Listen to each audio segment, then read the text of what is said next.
And Larry Feldman live. If you look at the last 4 years again, we've answered 41 million phone calls for dealers over the last 4 years with our AI platform. We've also handled over 150 million text messages. And so when you look at just those raw numbers, that's a 4-to-1, 3.5, 4-to-1 text to phone call. So I don't know. Here's what I can tell you though. I believe that the customer wants to be met where they are presently. If that is text, voice, video call, if they want to be engaged and engaged instantly. All right, here we go. Well, why don't you start by talking about the change in the World Cup? You're the expert. I don't know much about it, but I do hear that someone bought the rights to hockey for the Globe because the guys who've been promoting it here for years have lost the rights. So I don't know who's buying that, but I guess sports is now a much more competitive thing to broadcast sports in general. Well, that's Career Changers USA sponsor them and get the ball rolling. Bought the rights, did they? Larry, is it you with the big checkbook? That's me, baby. They're the money people. That's what I'm chasing. I'm chasing Rhonda and Larry. That's all I'm doing. I'm riding their coattails. I left enough money in the company budget to take Rhonda to Five Guys. Don't worry. There you I'm go. excited. Hey. So one hurt, Larry. I guess I had a World Cup question since we're talking about change. The World Cup is annual, isn't it? Isn't it? No, every 4 years. They rotate between like the 2022 was in Doha. Okay. And now it's like the Summer Olympics. Okay. No, they rotate between 2 years in between. So every 4 years, but 2 year break. And just like the Summer Olympic and Winter Olympics, World Cup, like last Olympic was 2022 in Doha, Qatar, where Messi, Argentina won for the first time. So who you betting on? Who's gonna take the whole thing? I'm betting on USA to get into the quarterfinals, baby. Oh yeah. I don't know about that. USA, baby. You want to look at this is the best team we have ever had. The women team dominates, but the men team just so long as we don't call it football. No.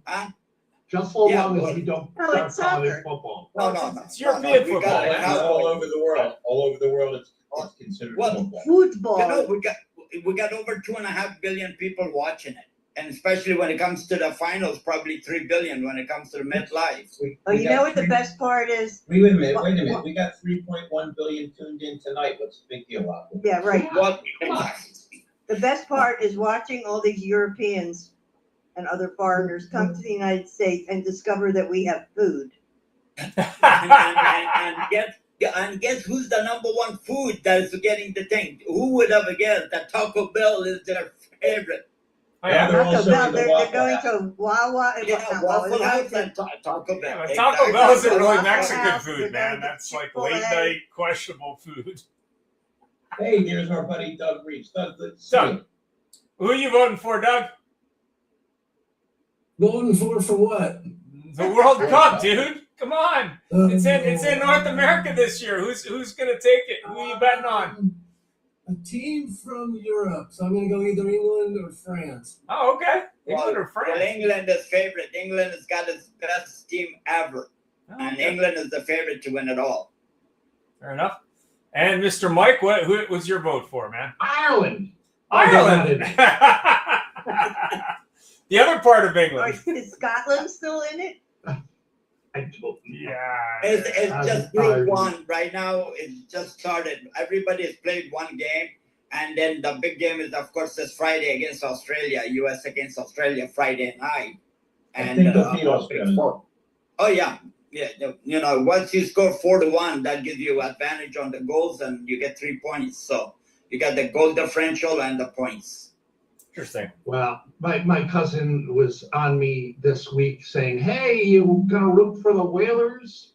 I'm like, those aren't the Whalers. The Hurricanes, Mike. The Hurricane. Hurricanes, The yes, Whalers? Yeah, They came from Hartford. up in Hartford, we're paying for those salaries buying the Whalers jerseys Oh, that go right to that owner that pays off. Nah, no. Yeah. I'm not rooting for that. No. Well, No. how do you feel about OKC for Sonics? With Seattle.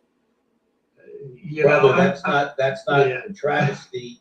Is the Baltimore Colts became the Indianapolis Colts. Right. And then Overnight. the Cleveland Browns, wait a minute, the Cleveland Browns who were starved became the Ravens. The Ravens won a couple Super Bowls, and the Browns are unbelievably bad year after year. And you also had a CFL team in Baltimore for a couple of years. Yep. I thought you were talking about the Hartford Whalers for a second, and Yeah. We were. We heard you're rooting for them for World Cup. yeah, and it should have stayed in Hartford. Yeah, we should be having that parade. And we should have the Patriots in Hartford too, but that's a whole other. That's another Yeah, story. you think that's something? Wait do you see how Chicago feels about the Bears moving to Indiana? Ooh. Yes. Can you believe that? There's How, gonna be a how dare war. they? And should we get started? Yeah, we should get started. So obviously we're talking about change, and we know change is real easy, right, Larry? It's so easy to change things. Especially in auto, I hear like everyone's like, "Hey, man, you want to change things? Let's get started." So, what's your opinion on change? Huh? I always quote my all-time hero, the most distinguished and accomplished human being that will ever live, Ben Franklin, who said, "When you're finished changing, you're finished." Yeah. So as much as we're resistant to it, as much as we don't like it, it's necessary. And I occasionally quote Darwin. Survival of the fittest. It's not the strongest or the fastest. It's those that are the most adaptable will survive. America. Fantastic. Thanks for that. Rhonda, we never hear from you early in the show. What do you think about change? I know you deal with a lot of change, but what's your Just a opinion little on change in change? my pocket, not much. Let's see A little that. bit more change would be nice. Yeah. Thank you Let's very see much. that swear jar. Maybe there's change in there. It's empty. Hey! Where's Well, I Rose? have to buy a chocolate bar. We need Rose. Rose. Yeah, Come on. David No, will you need fill it up. Rose. David owes me money. You need Rozak to debate with Brooke Furnace. Then the square jar will Oh be my full. God. Then I could go to Five Guys. Take you out. So, what's your Yeah, opinion on absolutely. change? What's your opinion on change? What do you think is the best way to handle it? What are you hearing from people that you know about change, Rhonda? Well, I think that everybody is punch drunk from AI, and they all think that they want to do it.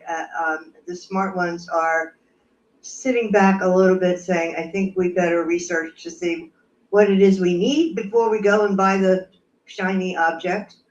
But I see people using AI for graphics, for research, for writing. And it's getting to, I'm sorry to say, especially when it comes to the graphics, the stuff is starting to all look alike. Right. And so it's defeating the purpose. The creativity's not there. I don't know if it's the poorness of prompts or if it's the software that, can only do so much. But we think, we're actually right now trying to focus on doing websites because we think we won't be able to do them in 2 years because everybody will be jumping on the AI builds the website thing. And I know Mike does those. Yeah. But so far, I'm not thrilled with the way they are. So I think we still have an opportunity there. But we're trying to look beyond that to see what our next steps are in terms of marketing, a marketing agency. Well, it's interesting. Building on what Ron is saying, sometimes change can mean that you go back to what you were doing. It's a rare week where I'm not on the road, and today and yesterday I said, you know what I'm going to do?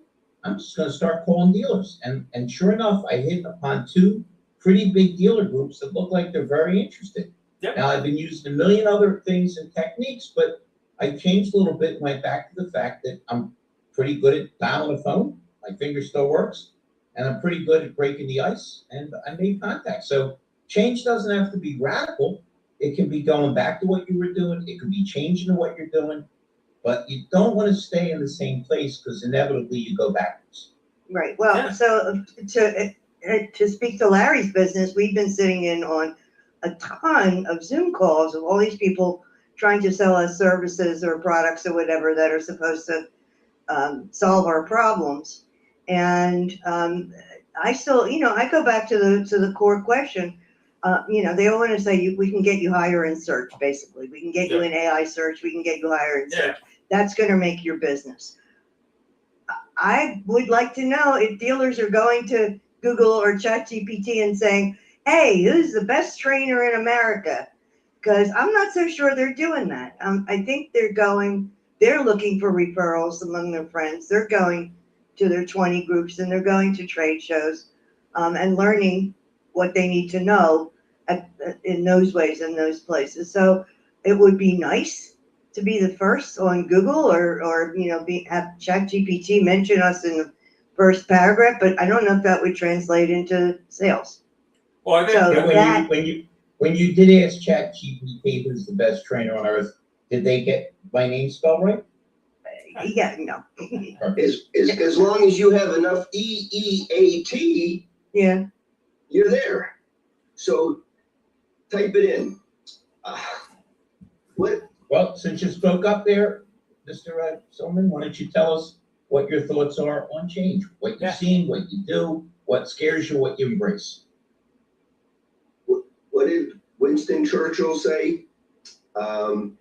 Walking from one disaster Going from one disappointment to the other without a loss of enthusiasm. That's what I'm witnessing is we have a whole new group of experts that want to tell us how to run the auto industry. And there's a lot of good comments out there by people that said, if you haven't experienced it, how can you train and teach on it and expect people to take you as credible? You haven't lived it. There's people out there writing books about the auto industry, and they're trying. We know that the auto industry is fragmented. We know that change is every day.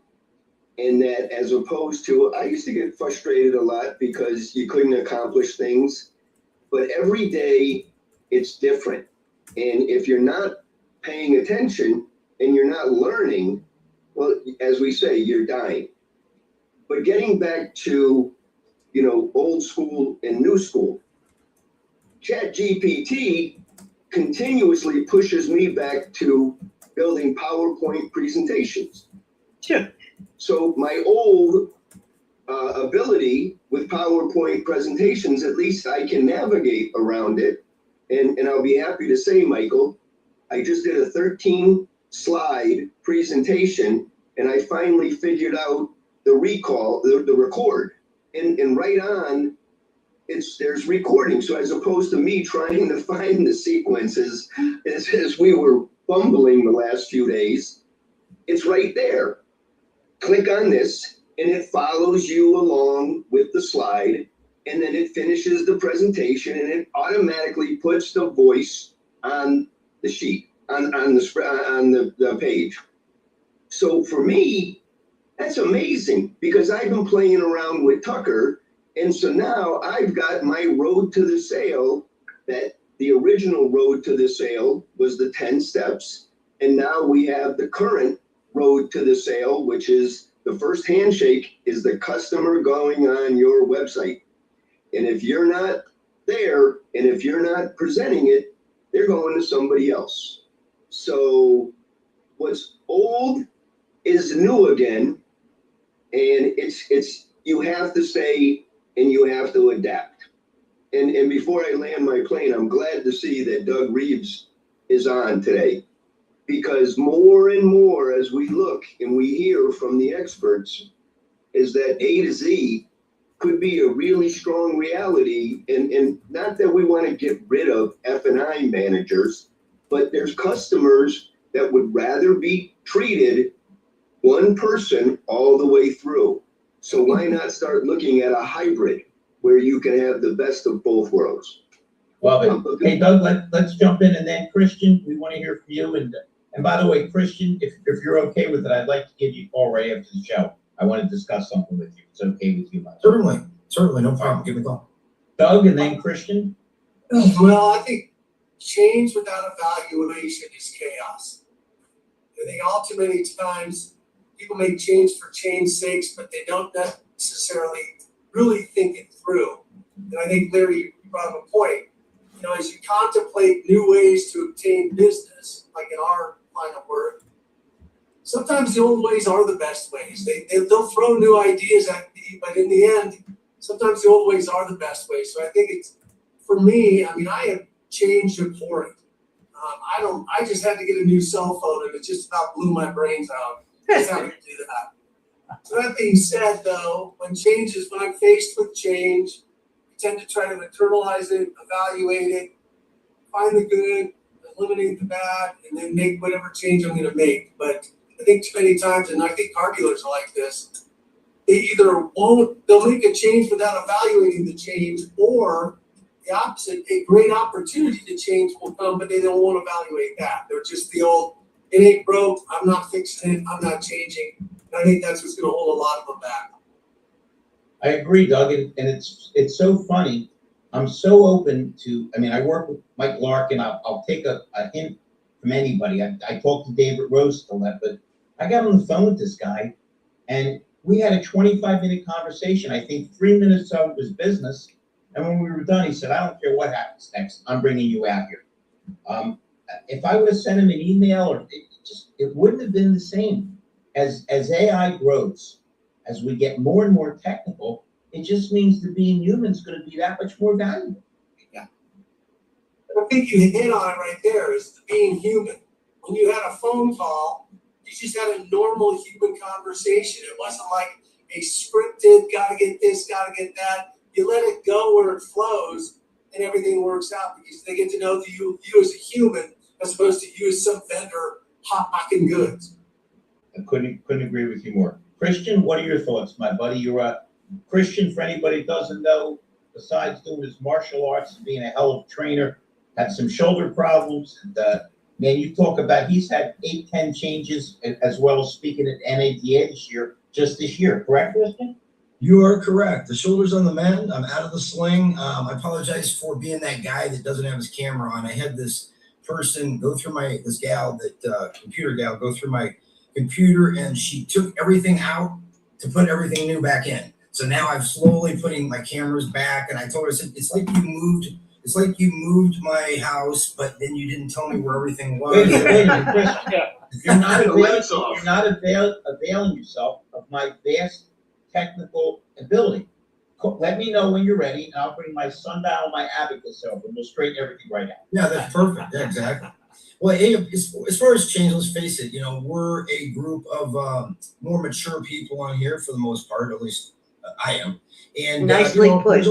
There's always been change. I mean, there has. I mean, think about it. I mean, we've gone from tools change, but the people don't. And that's kind of the theme I've heard here. But I mean, we've gone from newspaper ads to websites. Remember, if you didn't do at least a page killer on a Saturday or Sunday, you weren't trying to sell cars. But I mean, now it's laughable. We've gone from walk-in to digital retailing. We've gone from landlines to texting. So we're going to survive. I mean, dealers and salespeople, who win aren't necessarily the smartest sometimes. They're the ones that adapt, right? They're the ones that adapt. So, I mean, I think obviously we have to adapt. And then you guys kind of touched on it. I mean, methods change, but, people still endure and principles still endure. I mean, people still buy from people. Trust still matters. I think follow up still matters. Picking up your phone still matters, right? Asking good questions still matters. I think, I really do believe that. I think, somebody mentioned it, what's old is new again. As we get so much automation, we lose some of that personality. So people want that back. They really do.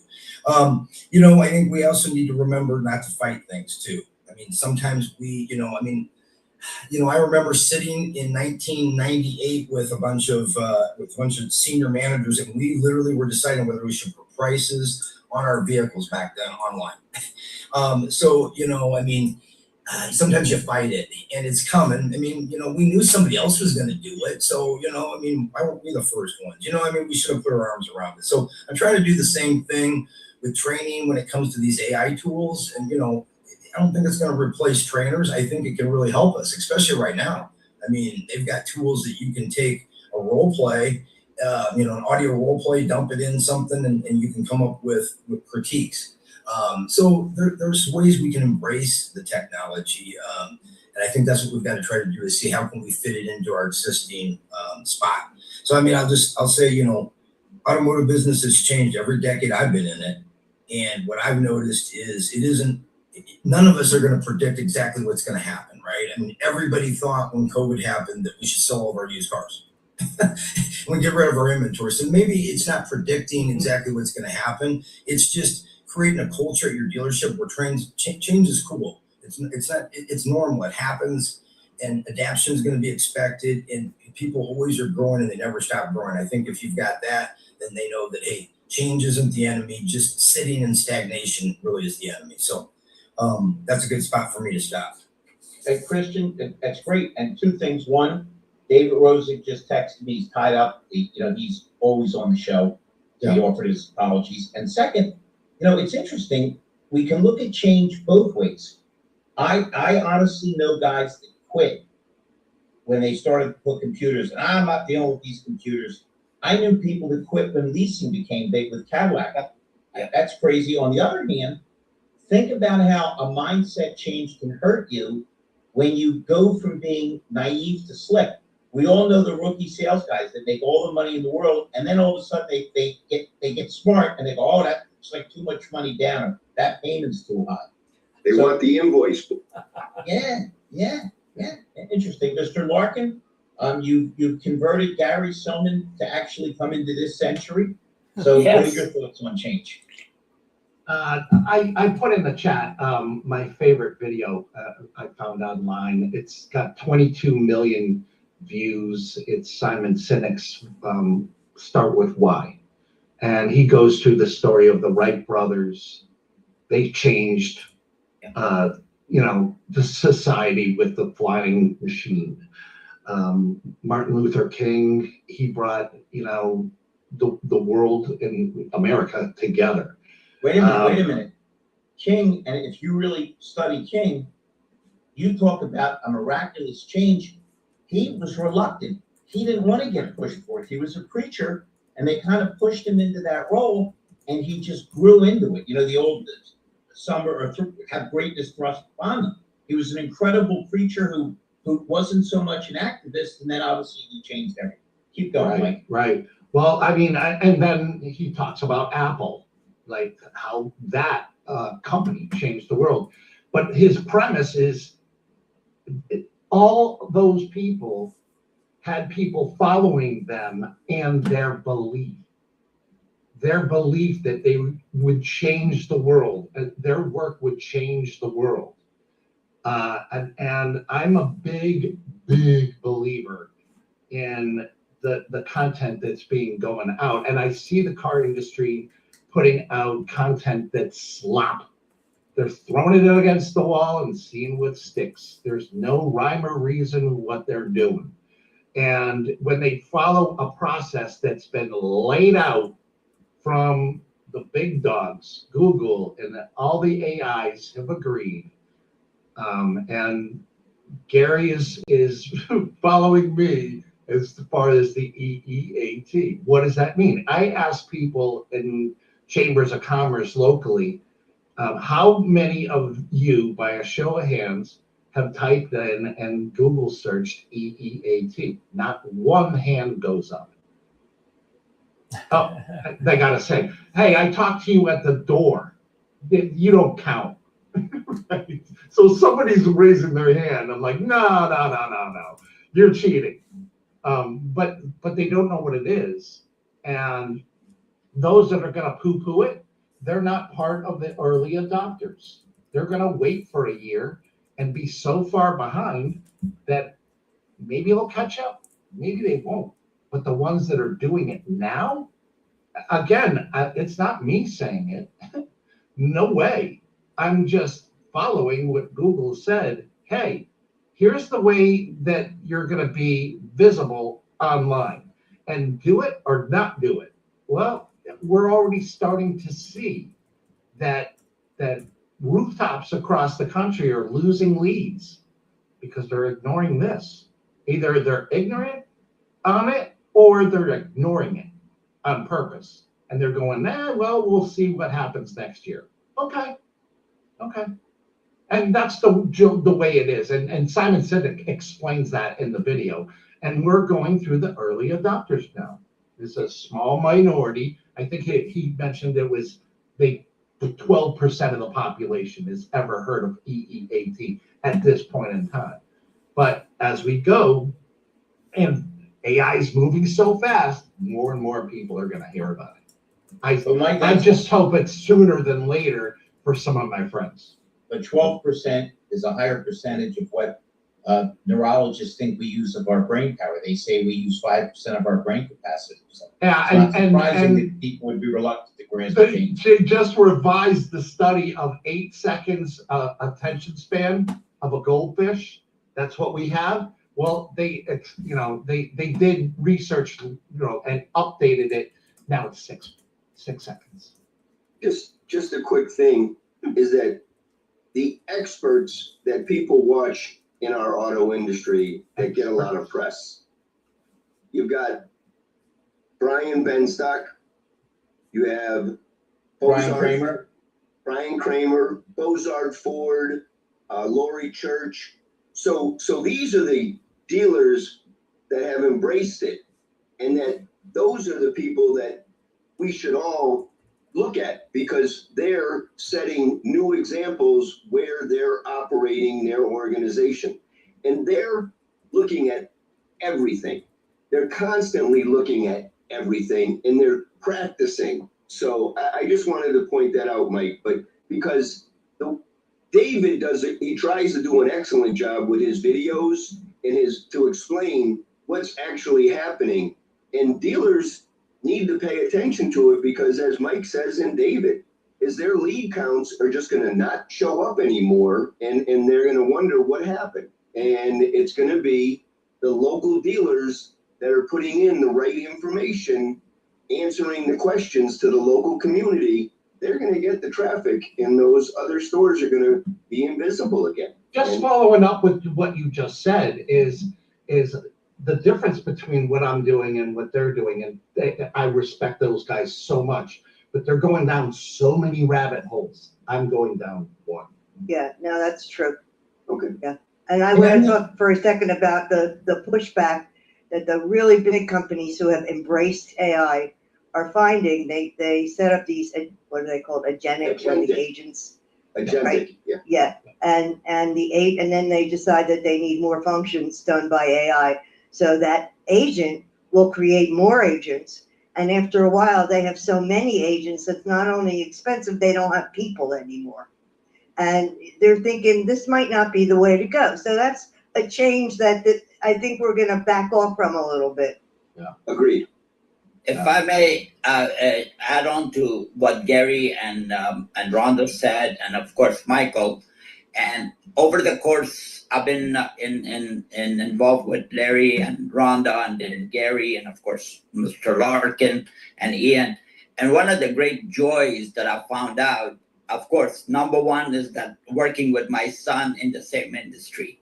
And when I took off corporate America, the Browning Group's after 26 years. And I said, you know what? I want to do it on my own and do the marketing. At that time, we were coming out of the paper into digital.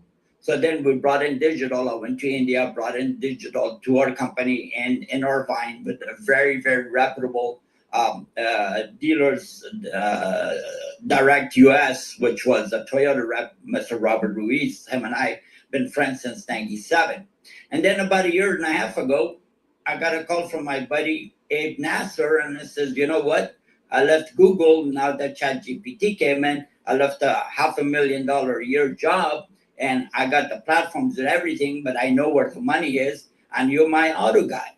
And because I've lived it, like Gary said, I've lived it. I've lived as a salesman, I've lived as a closer, I've lived as a finance guy, lived as a desk guy, lived as a GSM. So when you know ins and out of the business, then that's how I took step by step, like I told Larry a couple of days ago, and Rhonda knows, and said, now, well, finally, after 18 months of blood, sweat, and tears, I embraced it. I took that chance with my son, and I said, you know what, son, you do this part of it, and I'll do this part of it. And I told Abe, piece by piece, this is how the dealerships work. And now, thankfully, we got not one, not two, not three, not four, not five, not six, not seven, 8 platforms that not only carries a door opener for independent dealers, for rooftop dealers, because that's the hardest part, is to go to the rooftop dealers because they got their marketing team, they got their gatekeepers, and who scratch my back, scratch your back. So what is the best way? Go to the independent. Now, like Ian had a wonderful topic a couple of weeks ago about the service. Now we got independent repair shops. So we got independent body shops. So if the dealer does not want, because they're so inundated with recalls, that the service advisor just writes up the ticket and enjoys the meal. But there comes the poor tech that starves, that says, I need to do more, and they don't upsell. So then you're telling about leads, you're telling about agentics. Well, we want to make sure that human side is always involved, and we empower the sales team to embrace it. The ones that don't embrace it, then that's the one that will suffer and leave the job, leave the market, and go do something else. So in that sense, when you're looking at it from where we were 18 months ago, like I told Larry and Rhonda, when we talked a year ago with Abe and Nasser, our CEO in San Francisco, well, he's the authority because he's lived it for 30 years of his career and 20 years with IBM Watson. Now that is our reliable source. And then all I have to now tell him what it took him a year ago, a week to create. It takes him a day to create a platform. But all he wants to know, what do you need? And that's why for the big rooftops, we have Copilot. Then the Copilot X looks at it and says, okay, here's your flaws, and let's fill it out for you. You know? What has that change been, Abdul, over that period of time? Well, 18 months, I didn't take a darn salary at all. But what is the change been from 18 months ago to today? Like, what have you learned over that 18 months? Now I can really confidently say I'll be the door opener. And I sort of, like I told Rhonda and Larry, and I said, you have to schedule, tell me what your idea is, come to me, and let's figure it out together. And then if we need Abe to figure it out for us and use a platform, create a platform to remedy their shortfalls or whatever is ailing them. And now I feel that now I've come into the technology side and full of confidence where I can go and talk to any dealer, and I'm hitting the streets. Tuesday, Wednesday, Thursday, I'm going to independent dealers, and thankfully, a couple of them say, okay, how does it work and all of that. And I said, well, you don't have to pay me nothing. Let me do it for you with zero cost, and until if I don't deliver, so we become performance based. And there you go. We have a couple of door openers for new and used cars, and for both combination rooftops and repair shops. Put in your menu, put in your services, and then we're bringing you organic traffic that we not only brand your product, but we brand your dealership, we brand your business. And that's been the big thing. Abdul, hold on one second. Ian, I just to make sure that we're answering the question. I mean, the current platform that we're talking about is autoplace.io. Okay. And what Abe and Abdul have put together is a platform for any dealer to take a test drive. Put your inventory, so it's like a Craigslist marketplace. Okay. It's a dynamic product that we're giving dealers the ability to play around with it and practice. And then if they like it, they can engage. So from putting it down to that perspective, it's a great option to be able to offer dealers as a try it out and see what you think and build credibility. So it's a wonderful tool. The reason I brought up the point is you look at platforms like Auto Trader and Car Gurus, etc. over the last, call it 20 years of the internet, maybe a little bit more now, they become that, one place where everyone looks for things over 20 years. And I think the times are changing, not to quote a musical song, but I think that's happening. But more importantly, if I'm a dealer and I'm saying, can I unplug cars.com? Can I unplug CarGurus? Can I unplug Auto Trader? Yes, they can. They can, but the Yes, they question can. is what's changed in that, call it last Here's the 18 to 24 months. But more importantly, when I look at it, and I look at this all the time, when I look at, inventory on a website, customer experience that Doug and his team does, but more importantly, just the fact that you're no longer competing with everybody else with everyone else's inventory. Ideally, you want to be competing just with your own inventory. And when we look at AI search today, they're no longer looking at websites per se. They're saying, I want a blue Toyota Corolla in Greater Los Angeles for 20 grand. What are the options? So I guess my question is, if I look at, not to beat up Auto Trader and CarGurus, but if I look at their sites versus the new generation of sites like Abdul's solution, how quickly do you think these guys are going to adapt to just be similar? Like, what is your thinking? Well, here's my thinking. The way that we've experienced it so far, now we got everybody in the East Coast. Career USA Changers is our team in the East Coast. Gary has been helping me a lot. We just signed up a major one in Florida, and then we got of course Western United States, California, Oregon, and all of that. The biggest thing, Arion, is more than anything, they go to AI. We allow them to dominate their market. I mean, especially for independent dealers, okay? Because those are the ones that they want to be that 5-10 mile radius and independent repair shops. Because if the dealer drops the ball because they're too busy with servicing recalls, well, there you go. Instead of paying $99 for synthetic, go get it for $69 or go get it for $59 and same quality and same certification.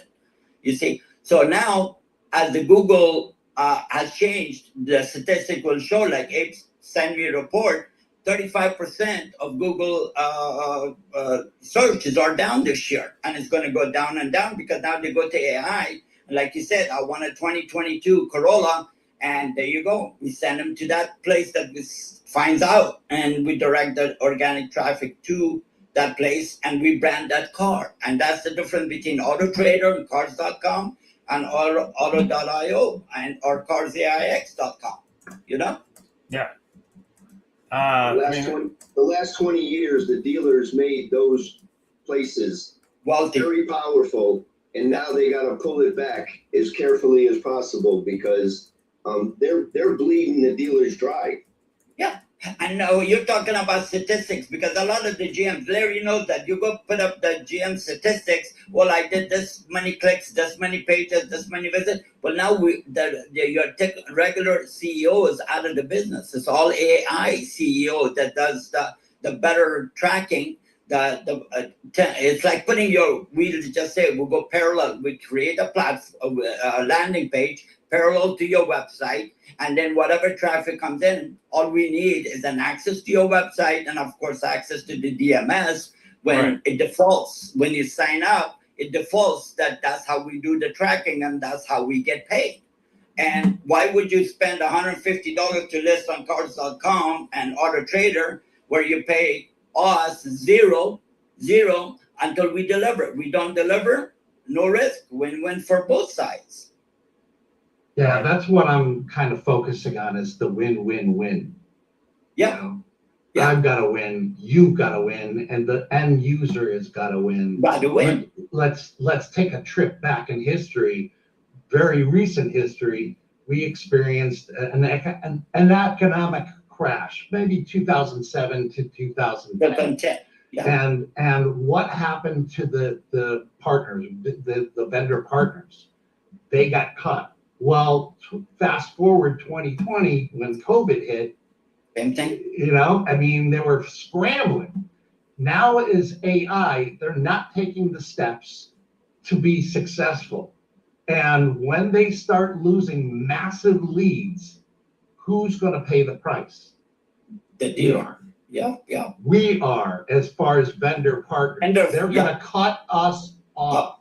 Yeah. And not this time for this guy. To give you an idea, and here's one thing, Ian. Yeah. With 200 platforms now, with all industry you can think of, you got real estate, you got insurance, you got the brokers, you can, when it comes to Gary, yes, we have the ability to do finance, Uber finance, but why should we replace a finance guy in there? Like I told Gary, I said, Gary, when you present and say, hey, you use car manager, please put in your inventory here. And then on the other hand, you go shake hands with the F&I guy.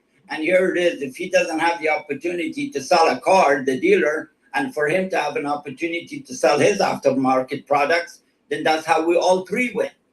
The dealership wins, the F&I wins, and the vendor wins. You're drinking some crazy coffee in California tonight. Well, let me tell you, it was the car show that got me riled up yesterday because a couple of the retirees came in and I showed them what we're doing.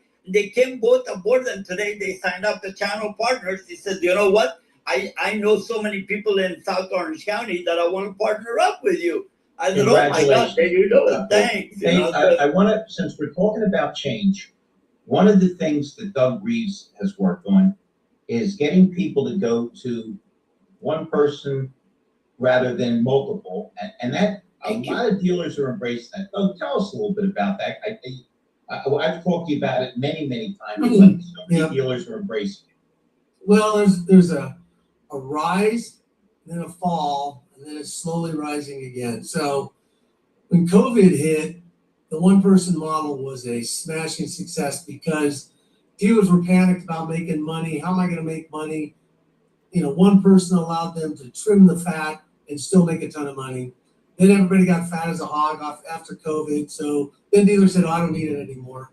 But now the customer experience is becoming more paramount. So you're getting more dealers that are thinking about it. And quite frankly, it makes sense for everybody involved, to be perfectly frank. I mean, salesperson becomes a more well-rounded employee because a salesperson can do everything, which helps the dealership flexibility-wise with staffing and career pathing. The dealer loves it because generally the variable comp goes down 10 to 17%. A lot of times your F&I will stay the same. Sometimes it goes down. Sometimes it improves. It depends on where you are now. You tend to see an uptick in accessory sales just because you make that part of the equation. But more importantly, the dealer's repeat and referral business is off the chain. And he's loving that because he's getting customers coming in. He oftentimes could reallocate advertising dollars because he's got enough business coming in that I don't need to spend as much trying to get it. And ultimately, the customers friggin' love it because it's faster, it's more efficient. Doug, the number one complaint remains how long it takes. That it takes too long to get it done. And nobody likes that feeling like I'm talking to you and now somebody else comes in the picture. Right. No one likes that, and no one likes a busy Saturday when there's two finance managers and 7 deals dropped at once. Yeah, you're pacing in front of their office. In a one-person office, in a one-person scenario, 7 deals drop, 7 deals get financed, get sold all the products, 7 deals are done, everybody leaves.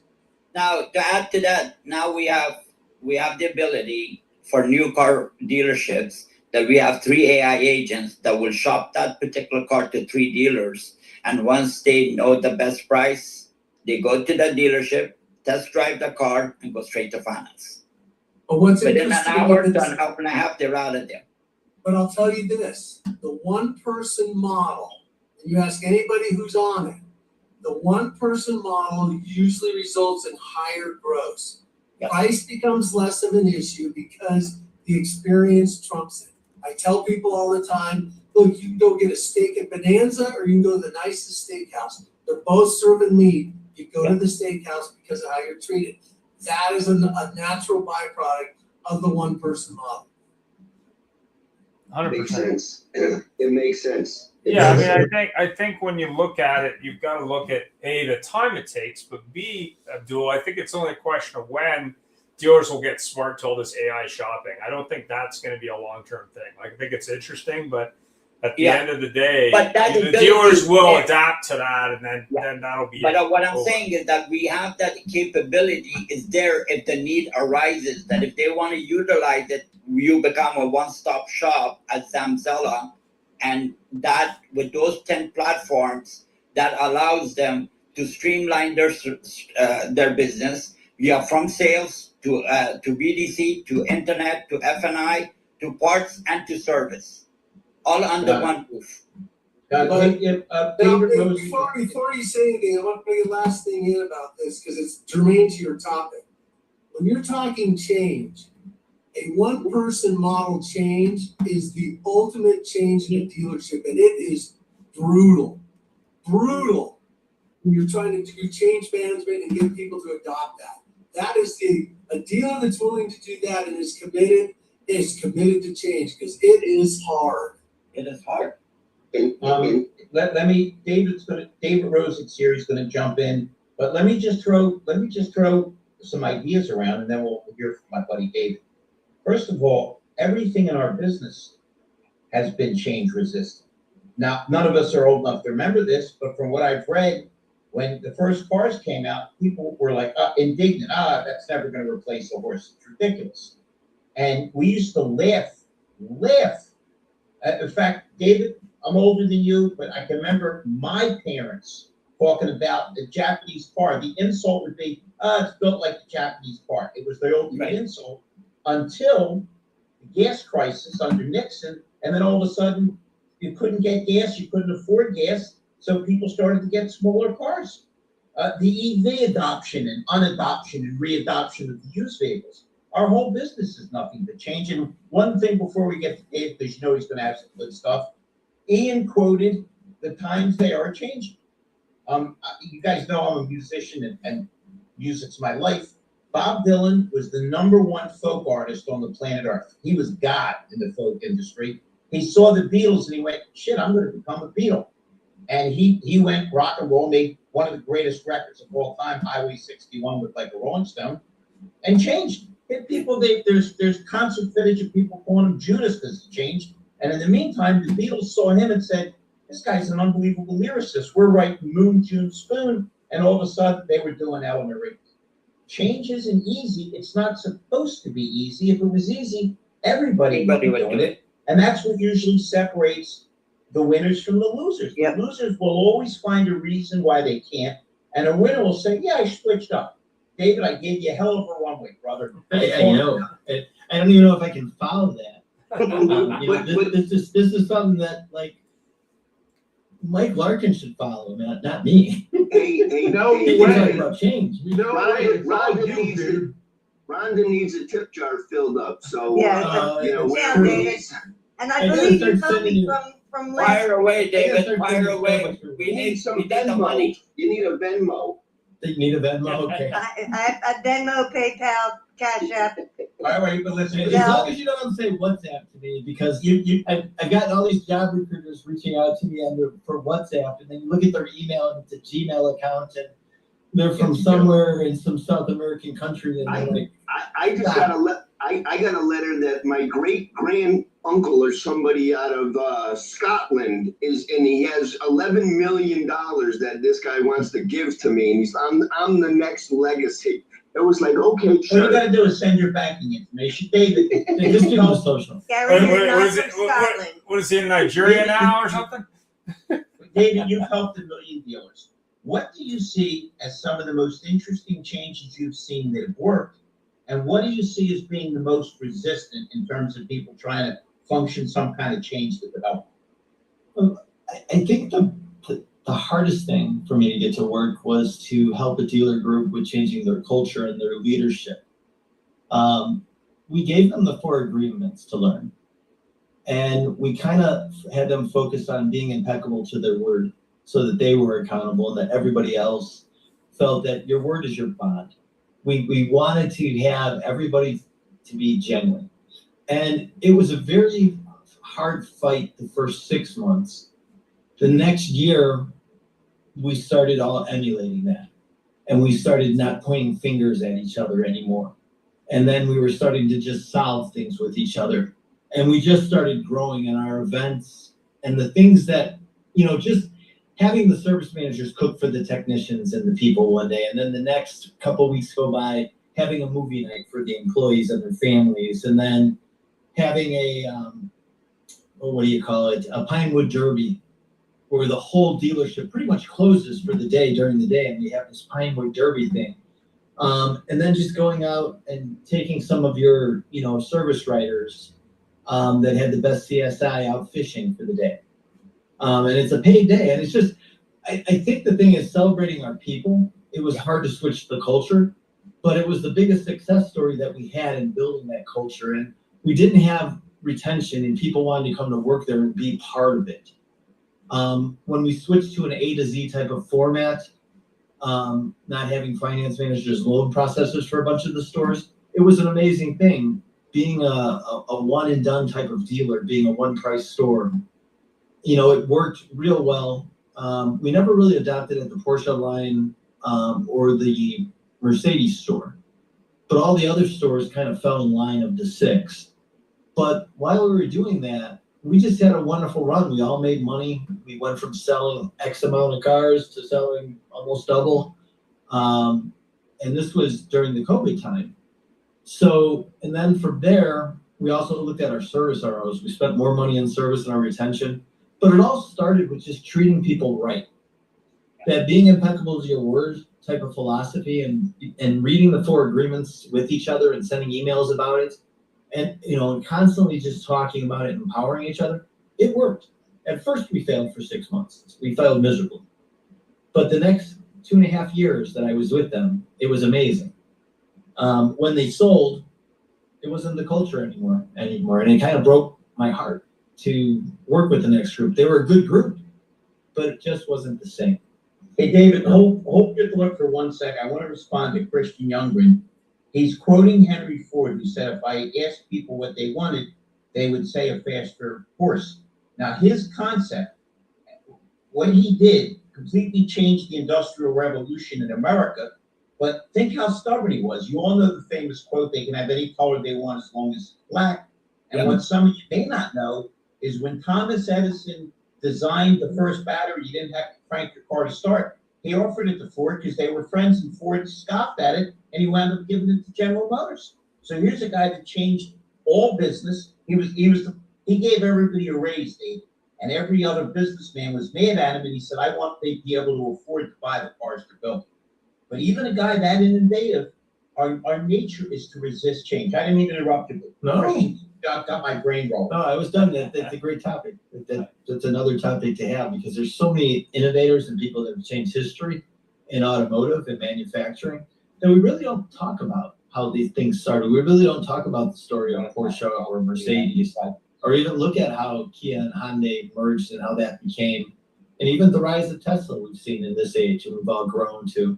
But when we really think about it, I mean, we had engines that were running on corn oil and stuff like that back in the day, and we had electric cars that actually plugged in the light poles.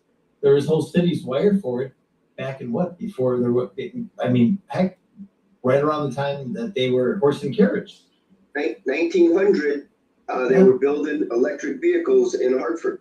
So at the turn of the century, it was Albert Pope. And he opened up his tire probe right there. So that was the Industrial Revolution right then. That's amazing when you think about all the things It's not that far old, right? And it's not that old. It's not an old history.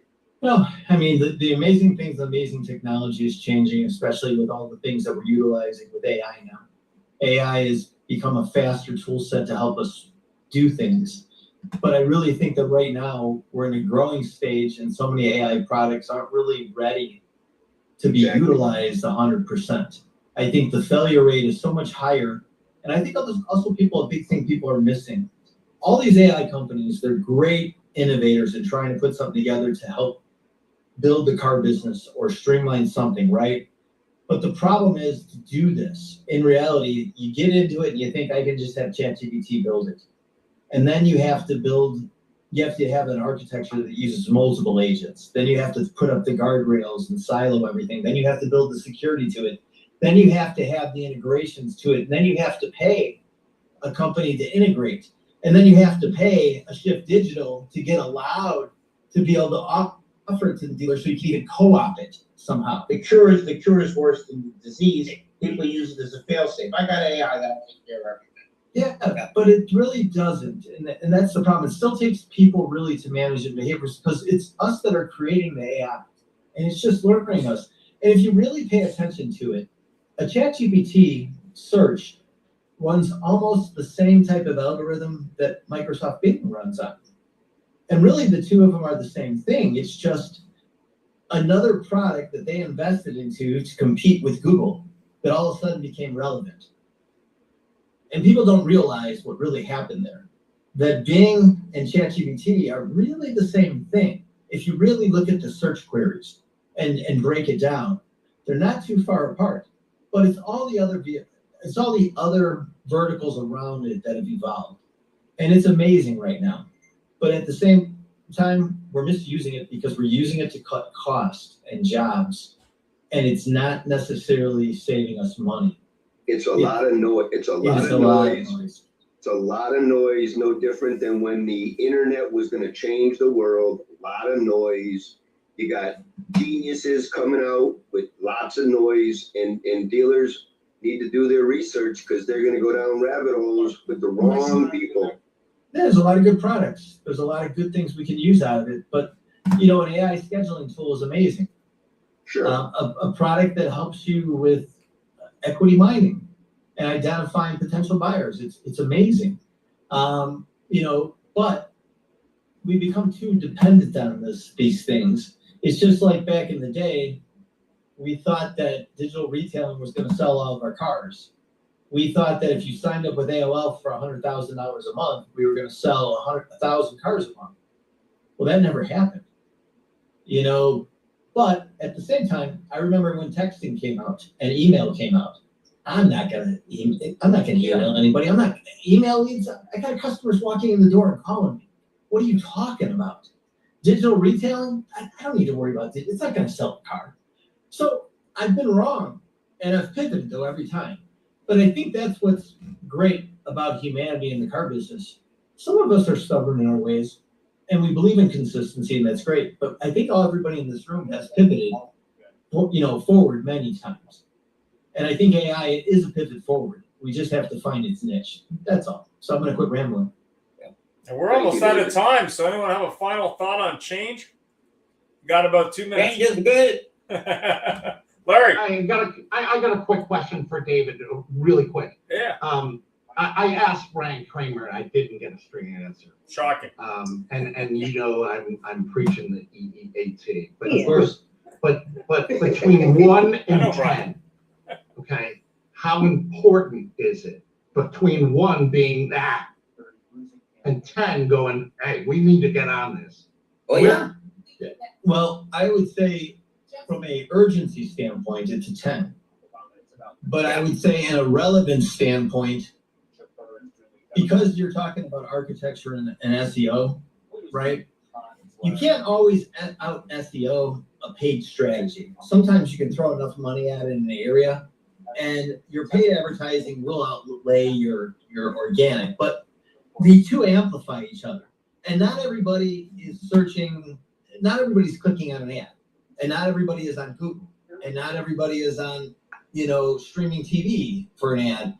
Not everybody is clicking on ads that are next to your email. Not everybody's on social clicking on ads. So we have to find the right flavor. But what we do know is that if you followed EAAT in your marketing, it'll build signal and it'll amplify your paid advertising. And for those 44% of the people that are making the decision based on it in a zero-click world right now, there's 44% of your business there that's literally going to websites, asking a question, but they got to the website from there, and your GA4 doesn't track that shit. Your analytics can't tell you that. Sure, there's a line for it, but they're not looking in the right area. So that's where the problem is. We're not teaching people, and we're not utilizing all the right tools because we're still in a click world for selling to the dealer. We're still putting our hands in the pockets to a dealer so that we get them to pay for clicks and impressions and sessions rather than real customers walking and saying, please help me. We need to optimize for that, especially on the fixed side.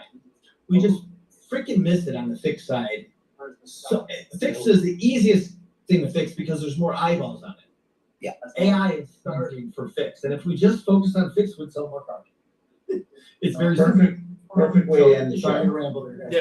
No, you were Good great, stuff. guys. Good stuff. We appreciate everybody. Thank you all so much. Christian, I'm gonna reach out to you after the call. And thank you all. We'll see you all next Wednesday. Take Thanks, care. everybody. Thank you so much. Thank you for helping the industry get better today live.